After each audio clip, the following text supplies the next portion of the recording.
The fundamentalist modernist controversy is often remembered as a clash over doctrine, but for J. Gresham Machen, it was also a battle over liberty.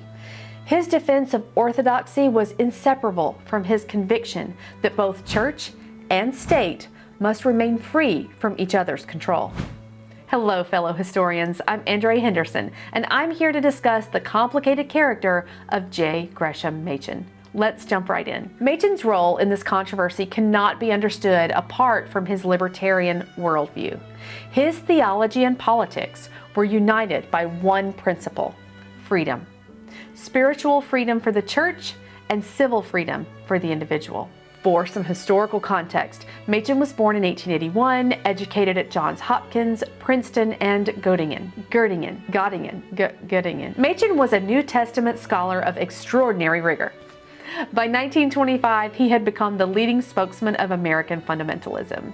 Yet he was no typical fundamentalist. In fact, in his work, The Changing Scene and the Unchanging Word, he proposed a new, or rather old, label for fundamentalism.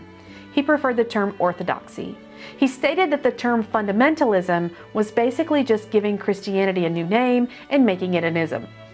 Machen's 1923 book, Christianity and Liberalism, defined the boundaries of the fundamentalist modernist debate.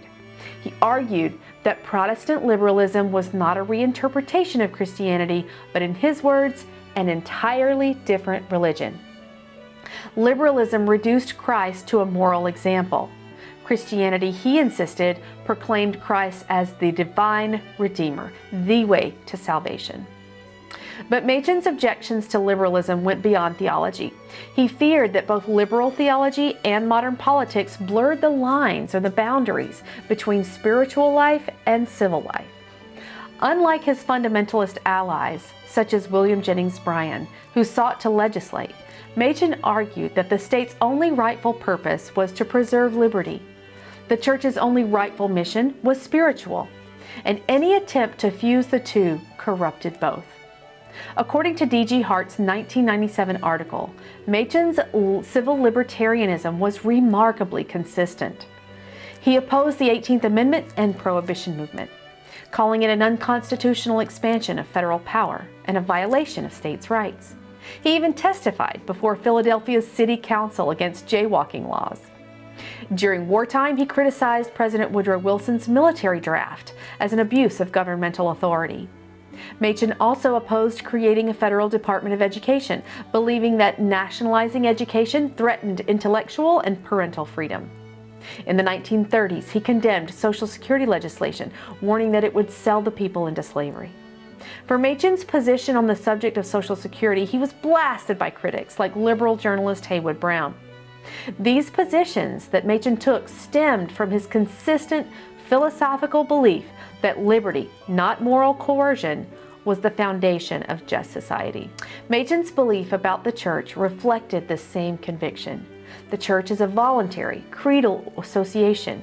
So when he insisted on excluding liberal ministers from the Presbyterian Church, he saw it not as intolerance, but as liberty in action, the right of a voluntary body to protect its purpose and its beliefs. Civil liberty to him safeguarded precisely that kind of doctrinal integrity. In the end, Machen's paradox is what makes him enduringly relevant, a religious conservative whose devotion to liberty made him a critic of both modernist idealism and fundamentalist moralism.